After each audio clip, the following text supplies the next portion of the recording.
Order the 8th meeting of the House Standing Committee on Appropriations and Revenue, Monday, March 13, 2023 at 2 p.m. Eastern Time, Annex Room 149. And I believe Representative McCool may have some special guests to introduce. Thank you, Mr. Chair. I do have from Johnson County United for Hope, a young group of students from the Veterans Referral Center from Johnson County. I think they're back there in the corner sitting down, so please make them welcome. Thank y'all for joining us today. Representative Johnson, you have someone to recognize? Yes, sir. Just wanted to recognize the Davis County PVA. Rachel Pence Foster is also in the audience. Glad to see you here, and thank you for joining us. Thank y'all for joining us. And no one else seeking recognition. I'm bad about that. Anybody else? Thank y'all.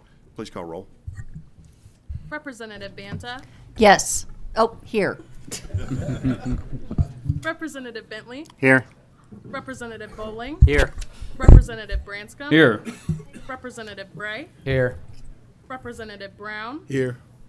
Representative Dossett. Present. Representative Flannery. Here. Representative Fleming. Here. Representative Frazier Gordon. Here. Representative Freeland. Here. Representative Fugit. Here. Representative Gentry. Here. Representative Hart. Here.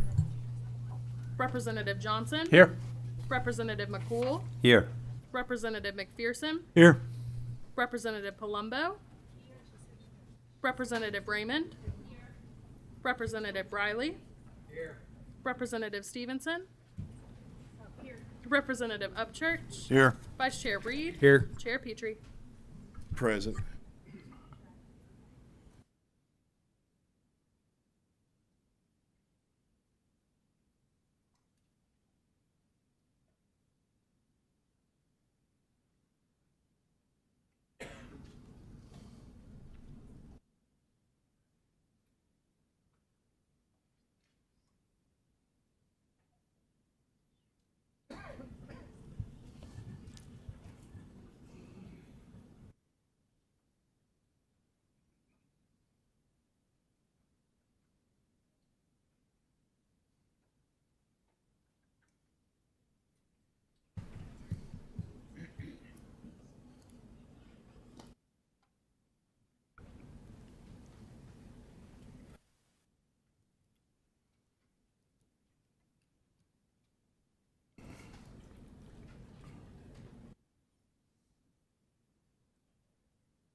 All right.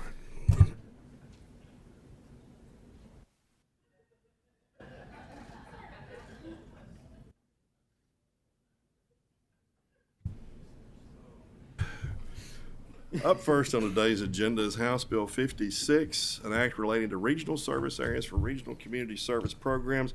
Representative Danny Bentley, and if I recall correctly, this has already been through another substantive committee, recommitted to A&R, so I would not expect a full-length presentation, but in any event, if you will first introduce yourself for the record, make sure the mic is sufficiently close to you and the green light is really green.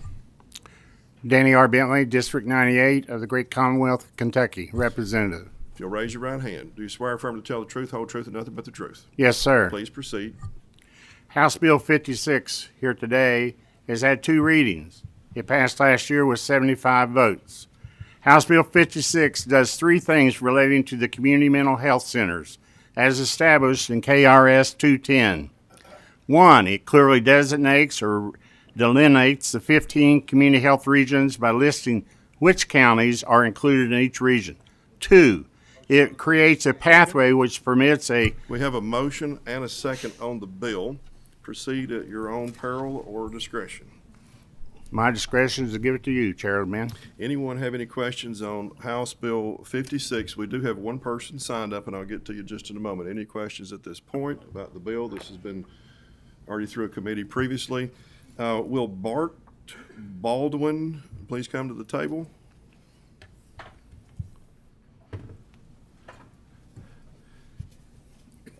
Yes, sir. And if you will, make sure the green light is really green, the mic's sufficiently close to you, and introduce yourself for the record, please.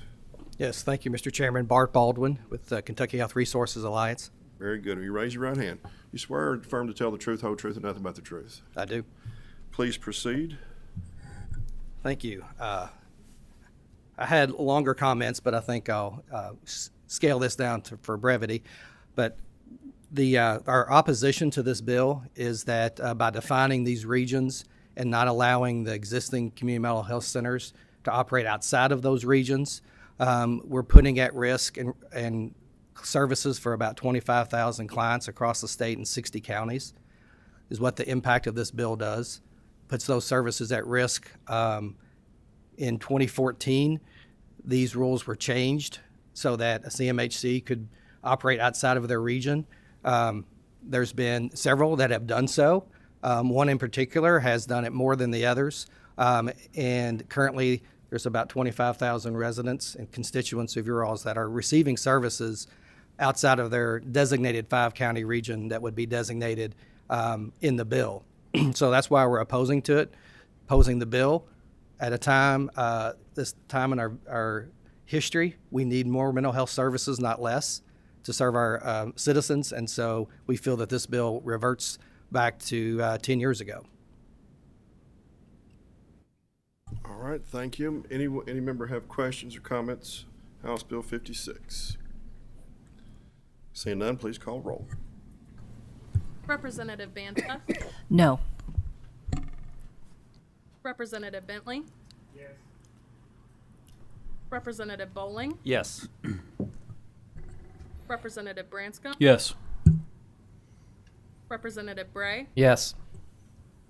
Representative Brown. Yes. Representative Dossett. Yes. Representative Flannery. Pass. Representative Fleming. Representative Frazier Gordon. Yes. Representative Freeland. Yes. Representative Fugit. Yes. Representative Gentry. Yes. Representative Hart. Yes. Representative Johnson. Yes. Representative McCool. No. Representative McPherson. Yes. Representative Palumbo. Yes. Representative Raymond. Pass.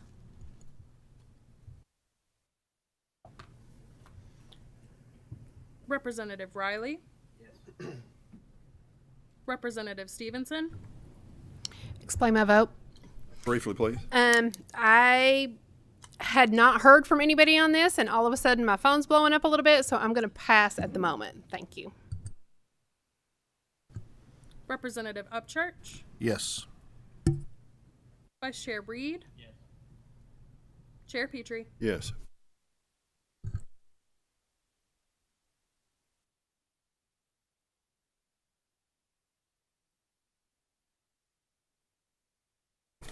House Bill 56, having received 19 yes votes, 2 nay votes, 3 passes, will be reported from this committee with favorable expression that same should pass on the floor. Thank you both.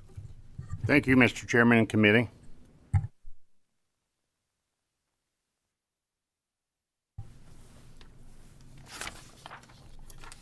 Next up on the agenda, we'll take up House Bill 5, and then we'll take up House Bill 447. Those two bills work in conjunction, and House Bill 555, which is on the agenda, will not be taken up today.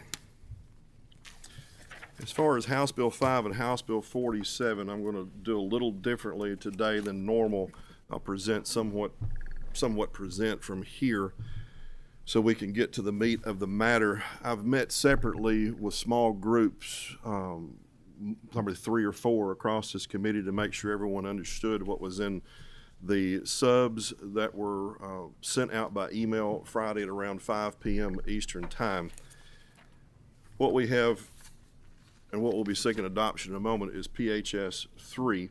PHS 3 is identical to PHS 2 that went out on Friday with the following exception. And that exception will appear on page 5. In page 5, it will say for taxable years beginning on or after January 1 of 2024, but prior to January 1, 2030, there shall be allowed a non-refundable and transferable credit to each taxpayer owning or possessing less than 25,000 barrels of distilled spirits in a bonded warehouse or premises. The credit will be equal to 100% of the tax assessed under KRS 132-160 and paid by the taxpayer under KRS 132-180 on a timely basis. The PHS2 had indicated that the credit that was established relative to the industry in 2014 would stop on January 1, 2024. That remains in effect except for those with 25,000 barrels or less, which are beginning and upstarts coming into the state, or as well as trying to gain traction in the state. It would allow them an incentive credit to keep them going or bring them in. Additional assistance just to fight other barriers that may exist in the state.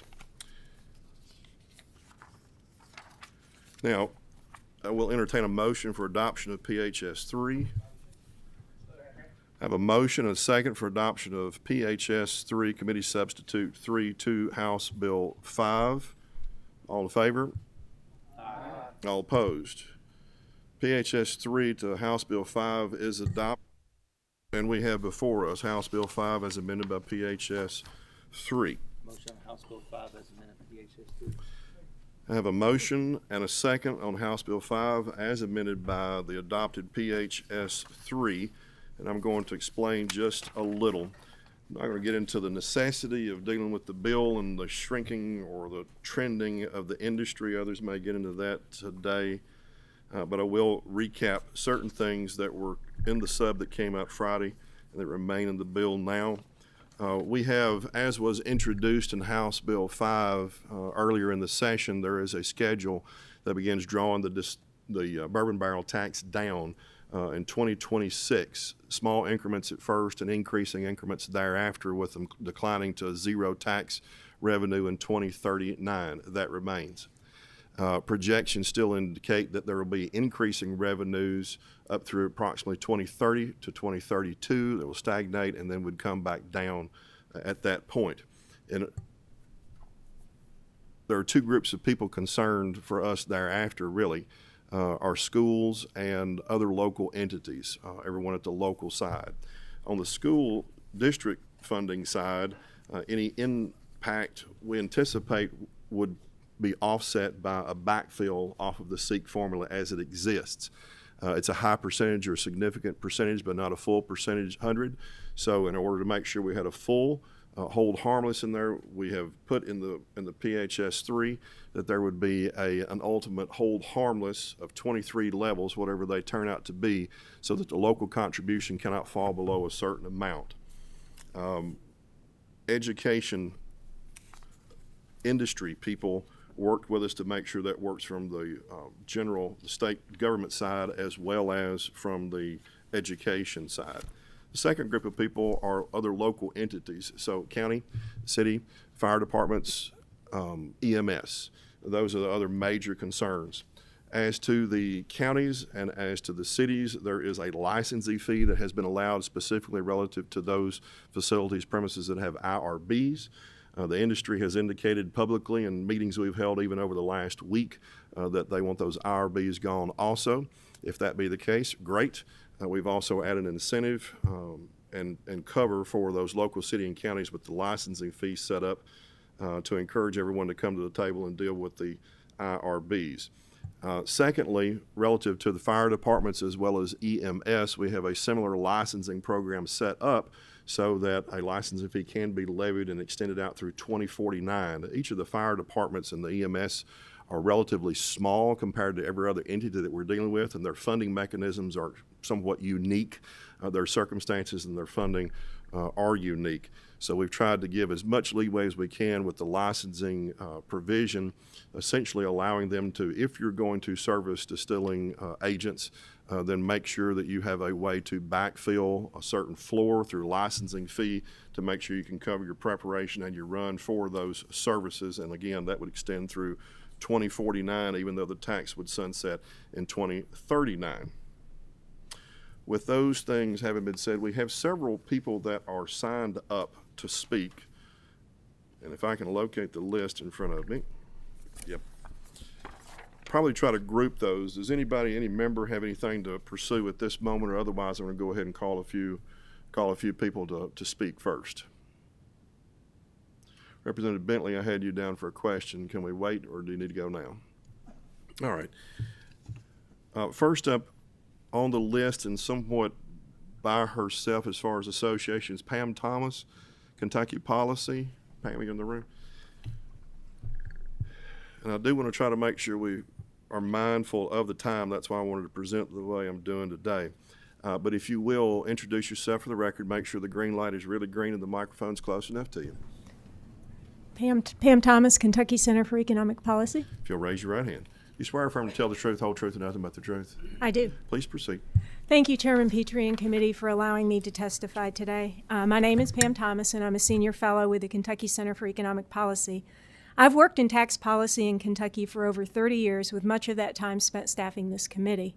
I'm going to take just a few minutes to talk about the history of the barrel tax and the income tax credit, because it's important in understanding where we are today. Back in 2012, when I was staffing this committee, the issue of repealing the barrel tax came up. And in response, the A&R staff was asked to do some research to help legislators better understand what the impact of the repeal would be. We learned back then that that the school districts and local governments would bear the brunt of the repeal, since the state rate on aging barrels is just 5 cents per $100 of value. At that time, there were fewer distilleries, and they were concentrated in just 8 counties. And based on our research, the hit was going to be big at that time. Because of the impact, the legislature elected to appease the industry while protecting local governments by keeping the tax in place, but allowing the distillers a 100% credit against the income tax for the barrel taxes paid.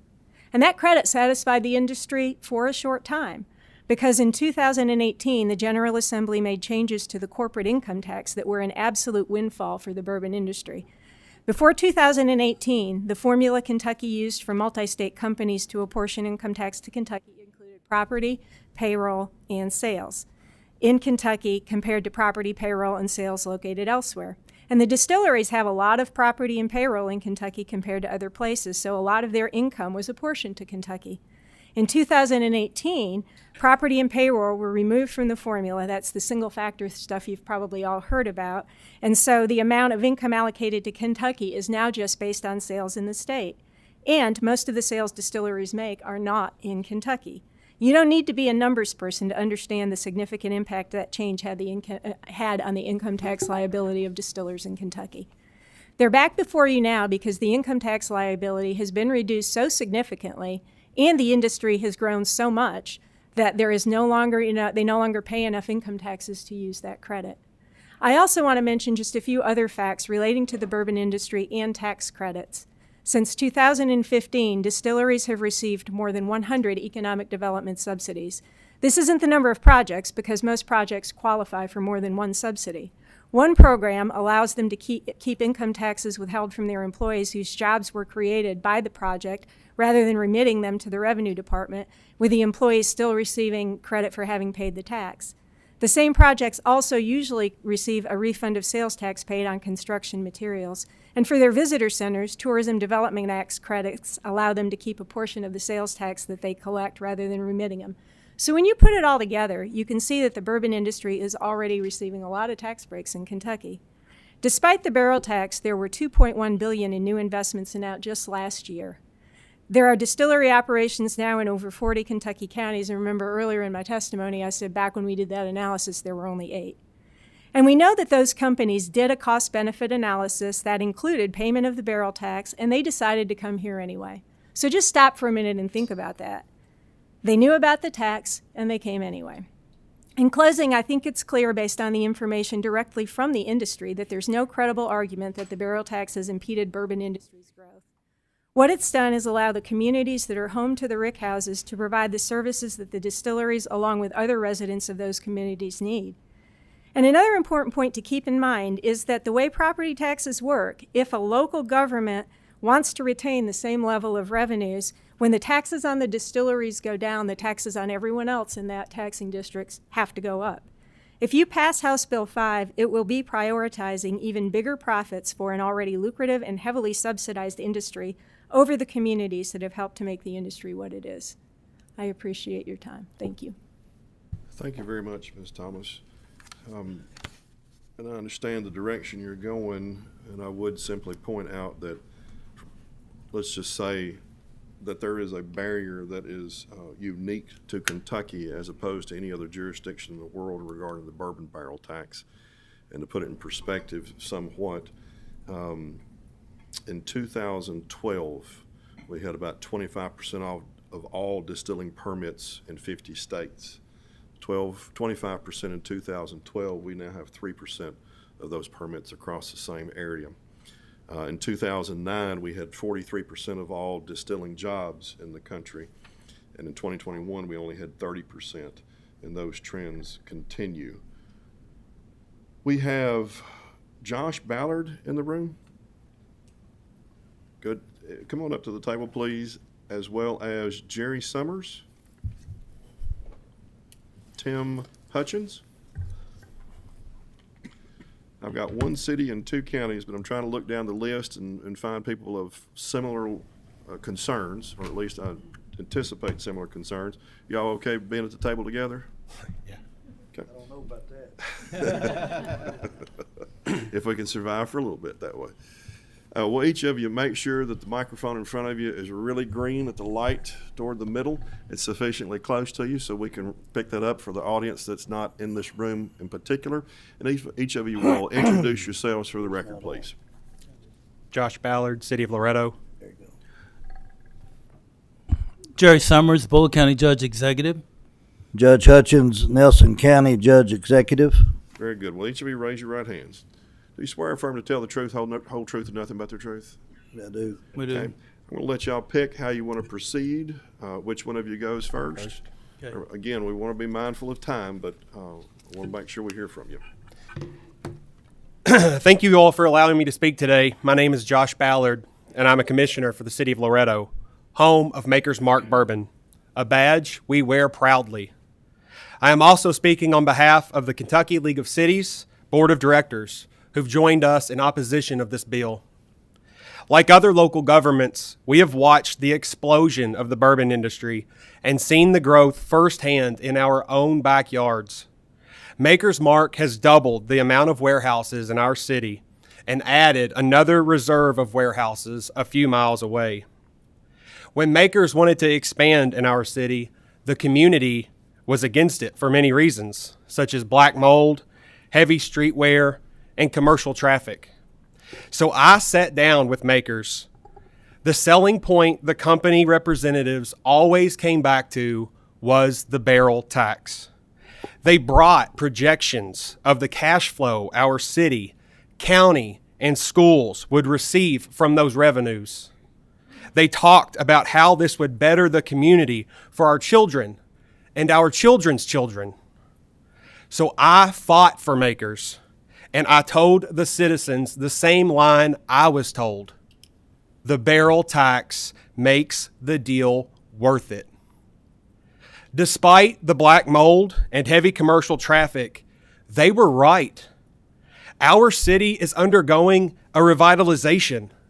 We are adding sidewalks to our streets, upgrading our park, and rebuilding our downtown. Our city outlook is bright. And we will finally be able to reflect the high-quality brand of Maker's Mark. Cities have been a big ally of the bourbon industry. They have used their limited resources to be a good partner by issuing bonds, providing sewer upgrades, and other things, such as guaranteeing occupational tax credits. The passage of House Bill 5 takes that all away. Devastation is the only word to use. Our budget would be cut by more than 60%, leaving us with only the fear and concerns the citizens had with Makers locating in our city, the blanket of black mold, traffic, and wear and tear of their trucks that will continue to use our streets, and the memory of past promises made.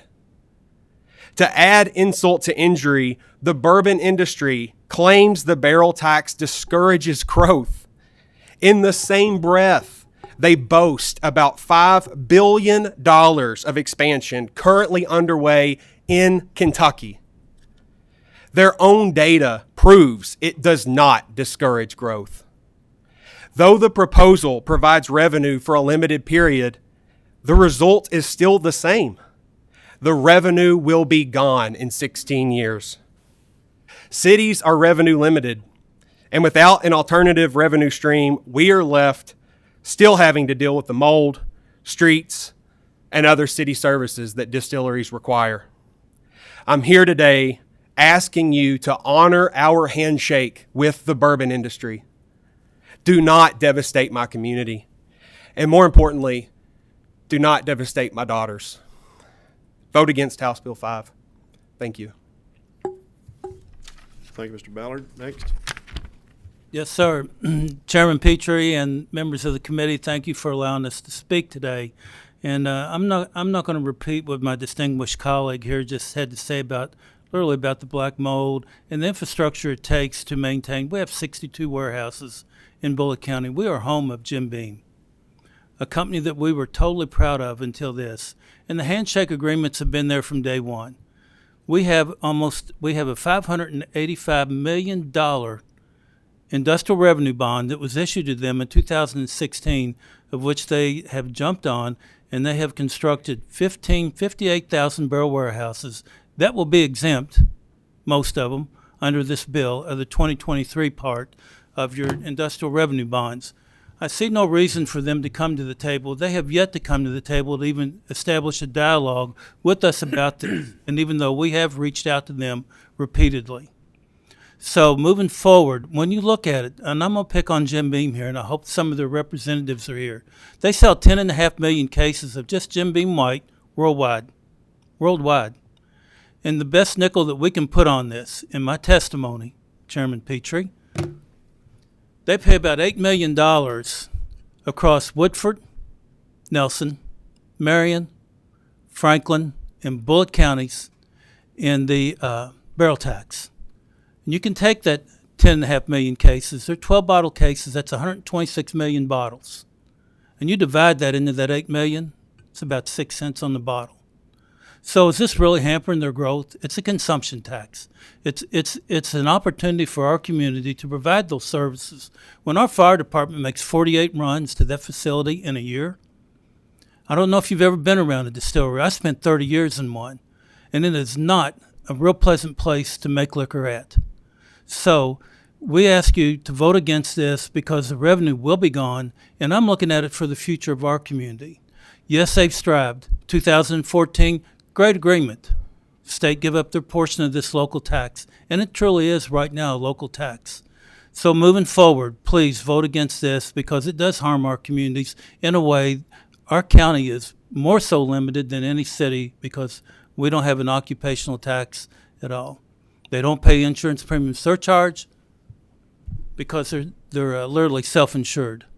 So I hear what they have to say, but they have yet to ever come to the table, and we have never been invited as the largest county in this discussion to come and have an opportunity to speak to the House, except for today. Thank you, Chairman. Thank you, Judge Summers. We have Judge Hutchins. Yes, sir. Thank you, Mr. Petrie.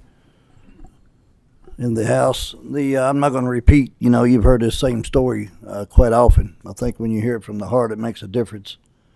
Face to face, I've got several businesses over the years, and I don't know why I want to take this judge's job at 64 years old, but I feel like there's a lot of needs in the county that we need to accomplish. So here I am. I was a magistrate for 17 years, and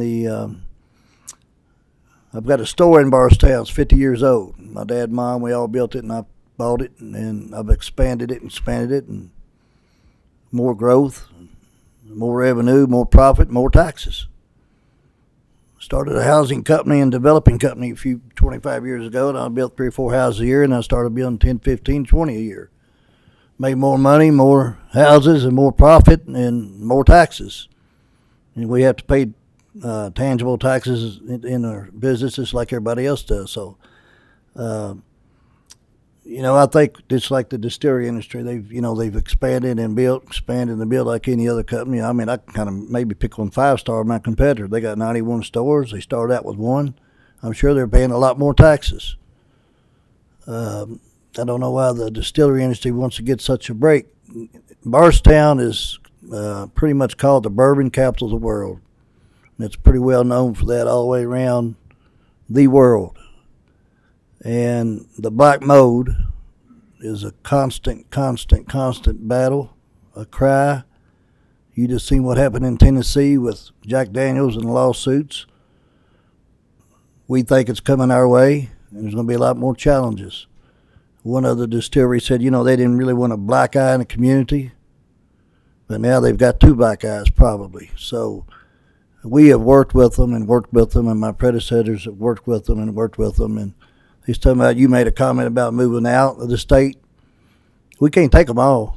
Hell, we've turned down, I think, 3 in the last 2 years because they put so much pressure on your sewer capacity, your water capacity, and these other counties that it's part of this bill. And I've talked to a lot of judges in these other parts of the counties that you represent. You're going to be getting more warehouses and distilleries over time because we can't take them all. Jerry can't. We just can't take them all. So as it grows, and the industry has proven record with the Asian market, it's going to continue to grow, and these other counties will start giving more revenue. I'm not going to repeat this thing. 2014 you gave, or 12, I think, enormous tax breaks. 18, the same thing. 22, same thing. Now that they're trying to do every 4 years, and 26, they'll want us to help them pay for the liquor and then want us to buy it back. That's the way it looks like it's coming. One of them got mad at me the other day, and he called me out and said, because in my testimony, I've had several meetings, open houses, public hearings, and had the news media there and opened a lot of people's eyes. And they said, I used the word greedy. I mean, I don't know what the definition of the word greedy, but I call it pretty much greed. Nelson County we got a 0 health insurance tax. We got a 0 health department tax, a 0 insurance tax. We got a 0 EMS tax. We've got a 0 fire district tax. We pay $1 million a year to the health department, $1.8 million to the jail to subsidize it because Frankfurt's not giving us money to take care of the jail with their prisoners. You'd think y'all would be trying to help us instead of hurting us. And we can say all this all day. We've worked with the distilleries, and I've got a lot of friends, and they've been good to our communities as such, I guess you'd say, as a whole. And I don't think we want to give them a black eye, but as of today, and I know I've talked to several counties, the zoning laws, it's going to hurt them. There's going to be a backlash here if this thing passes as presented. I don't want to go on and on about, I know you're on a time constraint, but I guess the biggest thing, I went to those 4 meetings you had back to summer, whatever they called them, the dog and pony show, pretty much, because there was about more people than this here, and you had that group up there, and they consistently said, and a couple other meetings we were at said, let's get together and come up with a compromise or something we can live with. Not one meeting have I been called to. And I'm sure the bourbon side has been in your offices quite often. Not one meeting I don't think none of these, all the judges I know, have they invited us to anything to sit down and try to come up with a solution. And we came back and asked them we would give them some solutions here last week, but it's like just talking to that cloud up there. You're elected by the people. You're not elected by the distilleries. We're elected by the people. I don't know how many people in here that worked for the county governments, city governments in your lifetime. Mr. Hutchins, we're circling way out. I'm trying to stay on the bill. All right. Well, I'm just telling you, we need the money to survive, or we're going to have to cut services, sir. I mean, it's coming down to that. And I appreciate the time. Thank you. Thank you. Next, I'm going to take Rick Bobo, Kentucky Firefighters Association. Yep. And if we could go ahead and get Joe Milam, Anderson County Sheriff, I think.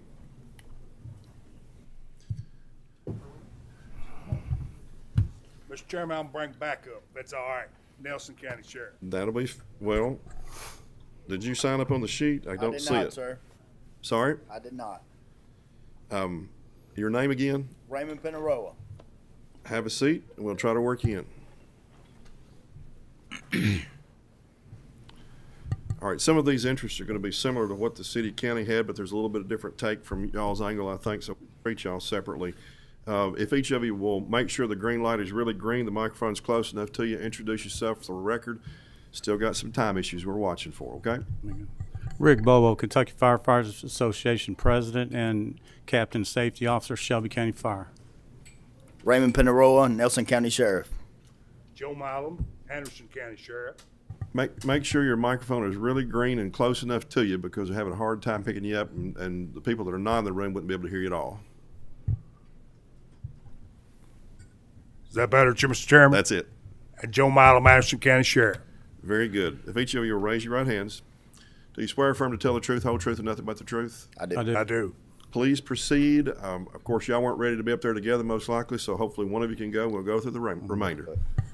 I'll speak first, Mr. Chairman. Thank you, and thank you for your help in trying to decipher this bill, as well as Representative Decker from my area. After much consideration, we must still oppose this bill. You're adding a section to Chapter 75, and we've gone through it. We've talked to attorneys, and our comeback to that is this is basically probable costs. Fire districts can't budget, plan, or survive on probable costs. Probable cost substitute will not provide resources, personnel, for sustainability necessary to adequately provide service to these facilities and the rest of our districts. We work right now off 10 cents per $100. Y'all know that. That's in Chapter 75, and that's been that way for over 30 years. The cost of a fire truck these days has gone from a couple $100,000. The last one I purchased I know of was $2.9 million. And here we sit here today, and we do this every year. It seems like that there are lobbyists are coming down here, and they're really not lobbyists. They're my defense team, because they're watching every bill that comes through here and trying to defend the fire service against money be taken away from us. That's the honesty, and it can't happen. We can't take this revenue loss in the fire districts. We can't. The cost of suiting up a firefighter these days is about $21,000. And I can go on and on and on how the costs have risen. Diesel fuel's through the roof. The cost of gas to heat these firehouses is through the roof. We're going through the same thing that each one of you sitting there is going through at your houses and everywhere. So to take a hit of any kind and remove this tax, basically, and I talked to some development people in Shelby County this morning before I left, and their thought on this is, well, if they're not paying any taxes whatsoever to this county anymore, why do we want them? They're not helping us with our schools. They're not helping with emergency services. Why do we want them? And you can say it's job growth. The distillery in Shelby County operates almost all the entire operations almost automatic, every bit of it. I think they've got 6 personnel that run that distillery in a shift. It's all automated. So that doesn't work where we're at. So the older distilleries, I'm sure there's a lot of handwork being done, but in Shelby County, that's not the way it operates. We make multiple runs out there, and this is basically a cost. This is a cost for services. The language that's being put into Chapter 75 is the cost for services. So we're going to hand them a bill, and if they don't feel like it's fair and reasonable, they're not going to pay it, and we'll have to deal with their attorneys to get our money. That's not the way we can operate. I can't buy a fire truck based on whether they'll pay their bill or not. Mr. Chairman, I thank you for the time, and I hope you'll consider voting against this bill. Thank you. Thank you very much. Thank you, Mr. Chairman, members of the committee. I wanted to talk to you a little bit about Anderson County. If you don't know where it is, Lawrenceburg, I bet you know what Wild Turkey is. That's our claim to fame. You hear the other counties that have several different distilleries. Wild Turkey's been in our county forever. Got a good working relationship, partnership with Wild Turkey. Actually went out and talked to the plant foreman when this came up a couple weeks ago, and of course he didn't know a whole lot as it's going through the Distillers Association and through their lead city in California. But let me explain to you, if you don't already know, and I've emailed all of you, you may have seen my name on it, but the old sheriffs aren't a taxing district. We get our money off of commissions for collecting those taxes, whether it be the schools or whether it be the fire departments. Some I haven't heard talk here today about health departments and the county extension agents and libraries. I don't know where they fall in this, how quick they lose. But we make our money, and it's $70,000 to me a year. It means third shift if I lose it. How much the sheriff in Nelson County, I'm sure his is a lot more. But we make our money off collecting those taxes. Now, if they change to something besides a tax, then we don't collect it. We don't get a fee off of it. That's how a sheriff's office runs. They're fee-based. I'd like for you to really think about that when you're talking about doing away with the barrel tax. I was, by law, the sheriff's got to sit on all the fiscal court meetings. When the county judge in fiscal court, well, the sheriff's got to be there too. So I was at one last year when a certain big distillery, and had the rezoning of about 400 acres in our little county. And I'm like the other judges, one of the biggest proponents or the opponents there were the local people. They hated to see the good farmland turned into a place for a bunch of warehouses, and they were concerned about the black mold that you have to go through. But the other side of it was that the big investment making the community, and that bourbon company talked about that, how much it would mean to the community and the schools and everything, and at the same time they were over here trying to do away with it. So, I know about 34 years as a lawman. 4 of those years were spent right here, Mr. Chairman. I ran the state police security detail as a trooper and then a sergeant, started it in 2000. And I know how hard it is to go against a bill that's sponsored by the chairman of A&R and co-sponsored by the speaker. But right is right, and the lobbyists, they're doing this for their salary and the commission. But the people you see sitting behind me and myself, we're doing it for our people.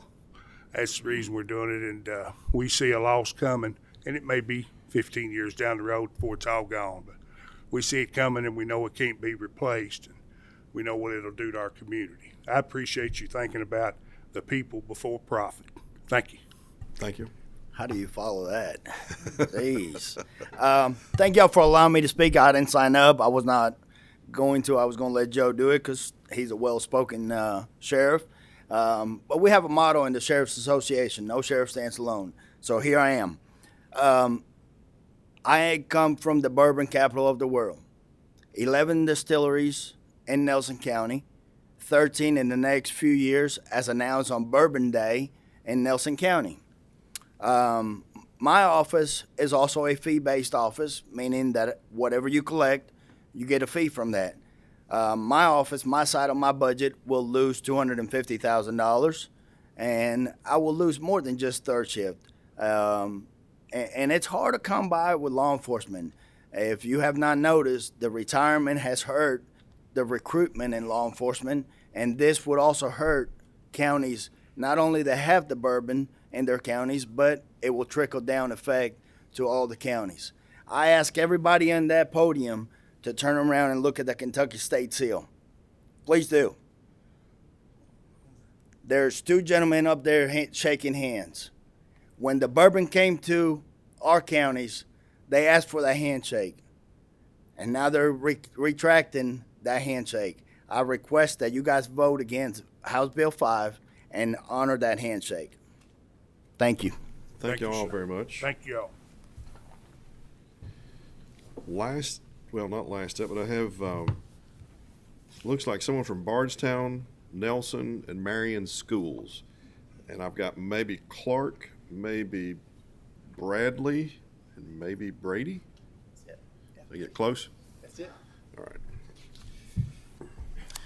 So you know the drill by now. If you each will make sure that the microphone's sufficiently close to you, make sure the green light in the middle is green, make sure you introduce yourselves for the record, please.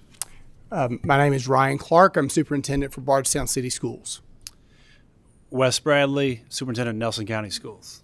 Chris Purdy, Superintendent, Marion County Schools. Very good. If each of you raise your right hands, do you swear or affirm to tell the truth, whole truth, and nothing but the truth? I do. Please proceed. I'll pick your order out, and mindful of time, please. I will be very mindful of time. Again, appreciate the opportunity to just share a few comments.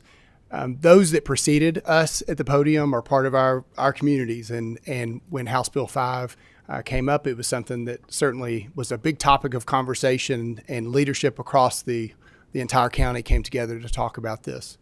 I know that the committee is very aware of how schools are funded. And if you're fortunate to have warehouses in your district, you do see funding, and it benefits your school district. So it is a critical piece of how our schools are funded and what it would do, but it's hard to follow, and probably maybe more importantly, it's easy to understand why district superintendents from the very same communities you just heard from, are sitting with those folks.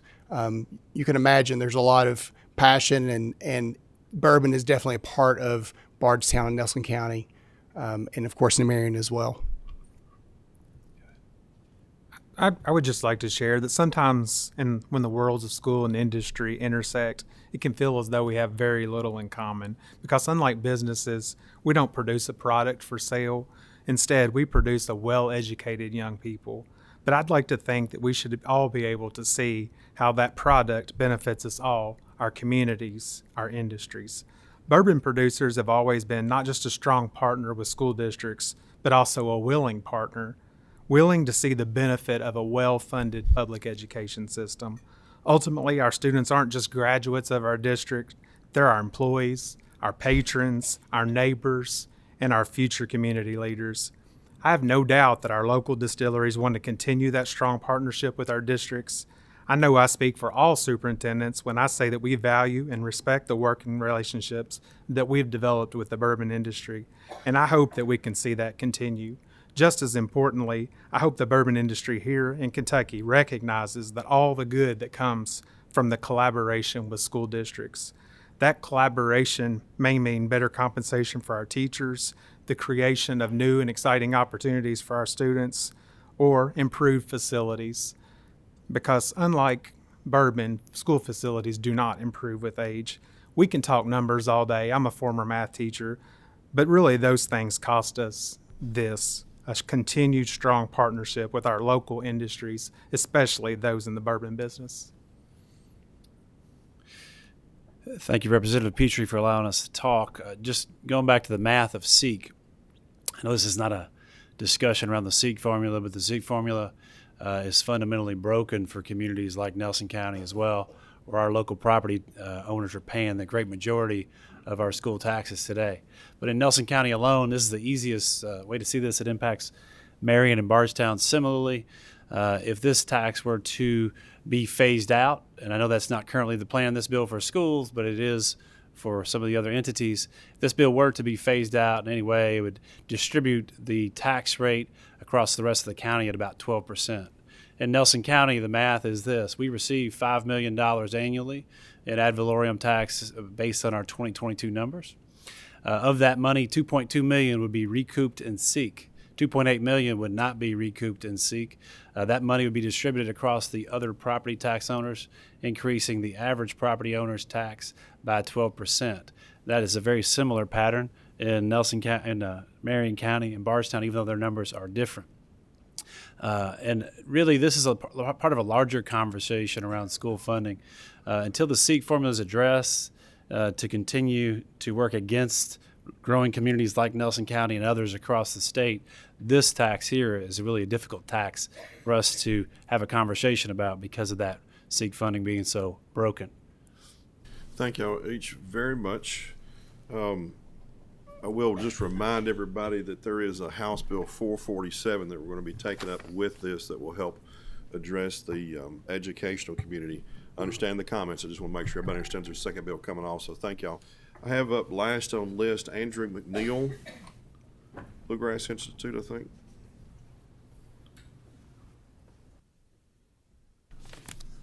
Thank you, Mr. Chairman. Be mindful of time, please. Yes, sir.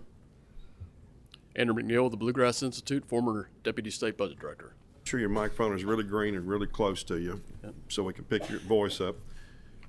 Raise your right hand, please. You swear or affirm to tell the truth, whole truth, and nothing but the truth? I do, Chairman. Thank you. Please proceed. Yeah, members of the committee, thank you for this opportunity to speak to House Bill 5, these committee substitutes, and its associated legislation.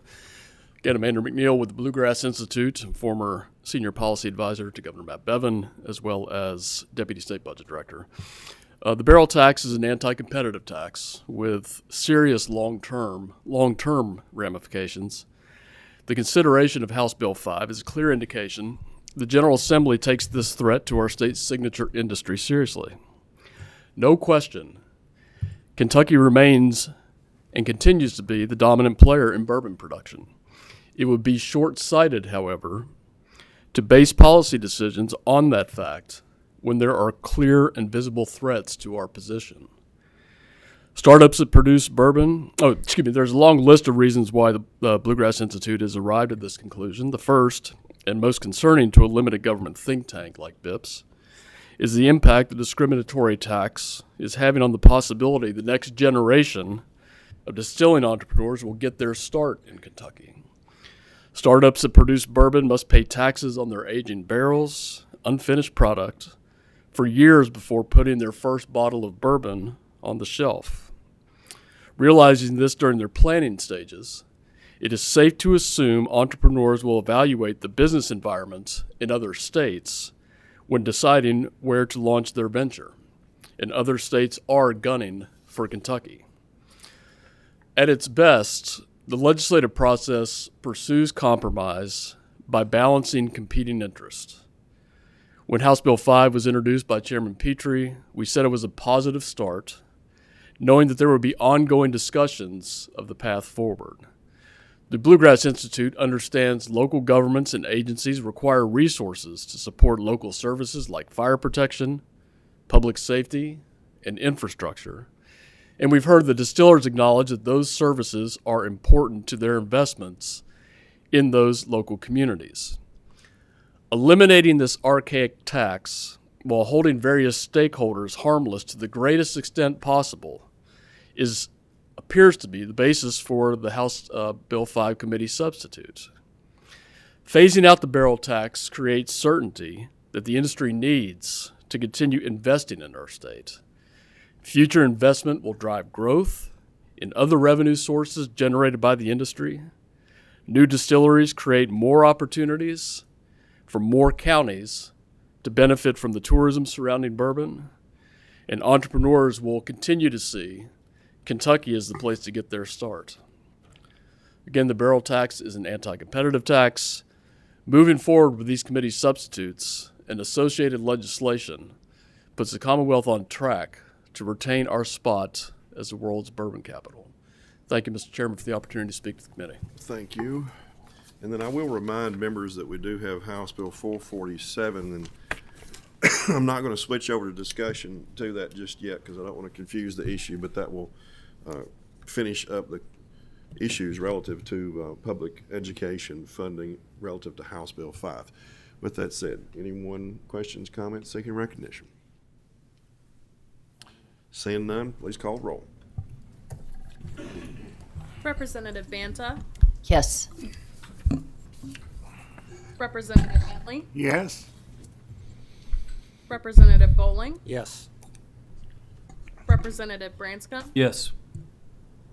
Representative Bray, Yes. Representative Brown, Pass. Representative Dossett, Yes. Representative Flannery, Yes. Representative Fleming, Representative Frazier Gordon, Yes. Representative Freeland, Yes. Representative Fugit, No. Representative Gentry, Explain my vote, please. Briefly, please.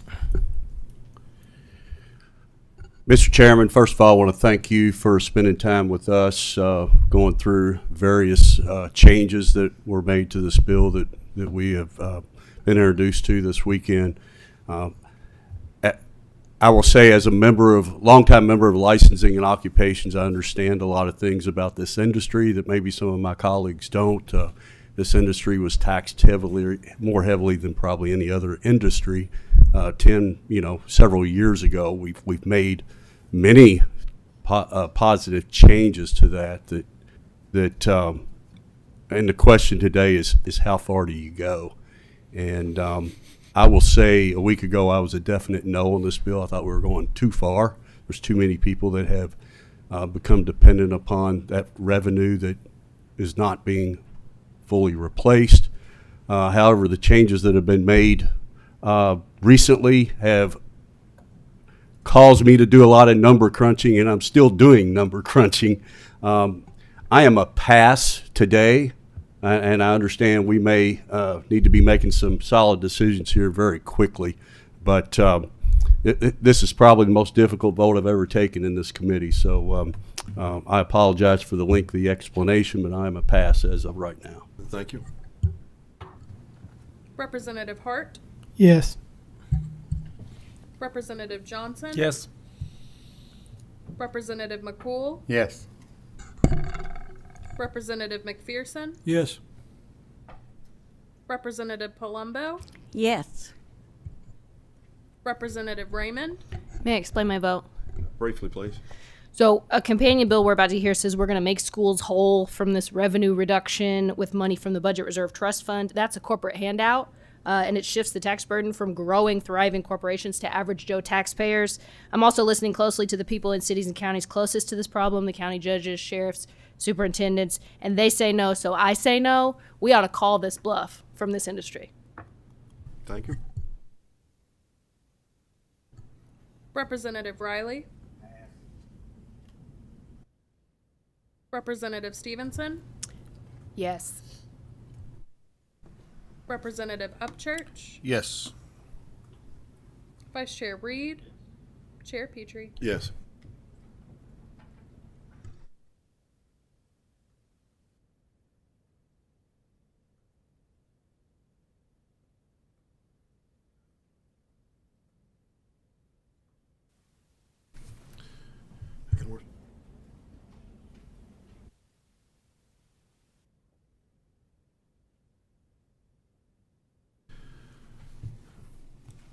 House Bill 5, as amended by PHS 3, having received 19 yes votes, 2 nay votes, 3 passes, will be reported with favorable expression.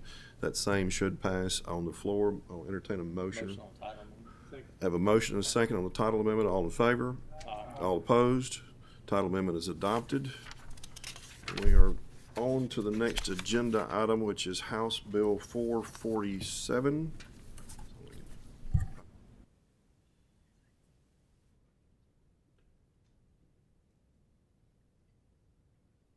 House Bill 447, we have a committee substitute, PHS number 2. I'll entertain a motion. PHS 2. Have a motion. Have a motion on the bill, a second. Second. Have a motion, a second on PHS 2, adoption. All in favor? Aye. All opposed? PHS 2, committee substitute 2 to House Bill 447 is adopted. We now have before us House Bill 447 as amended by PHS 2. And as we had referenced in an earlier, in the earlier bill on 5, this is a companion bill that essentially creates a floor to 23 numbers for the local contribution within the SEEK formula for the public education system. I think as even some of the gentlemen before from the city and county districts in and around Nelson had indicated there could be some SEEK backfill. That's not 100%. This would get us close to 100%, if not exactly at it, with the floor guarantee with the local contribution tied to 23 numbers from here on out. The projections that we have, or that we've worked up, I don't know that this floor will ever come into place, given the time frame it takes for the revenues to come down, and that you would have to assume that seek remains exact, the base seek would remain the same, as well as the ADA count remains the same, and of several other factors. Those factors almost always change year to year or every 2 years. But the floor was put in to make sure that there was further indication that public education would still receive the funding it needed.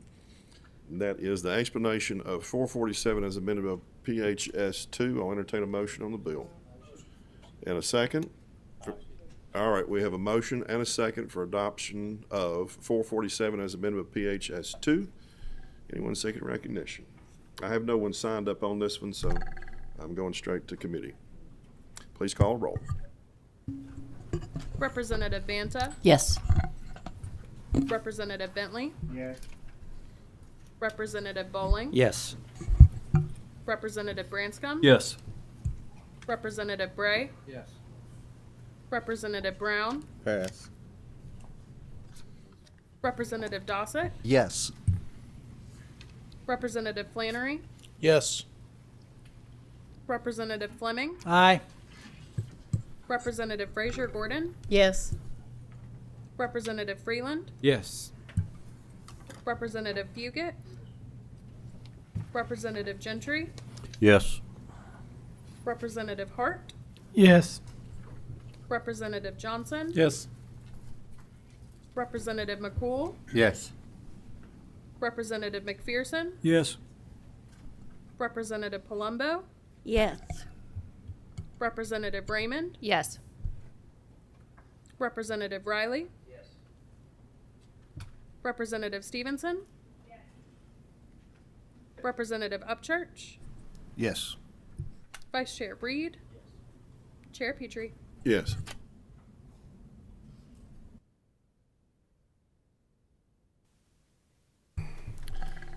That's all.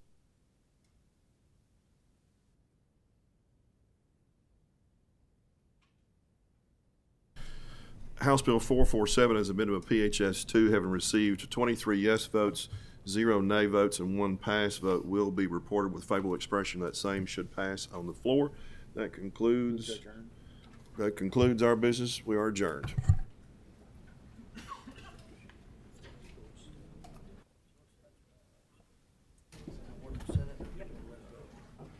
Almost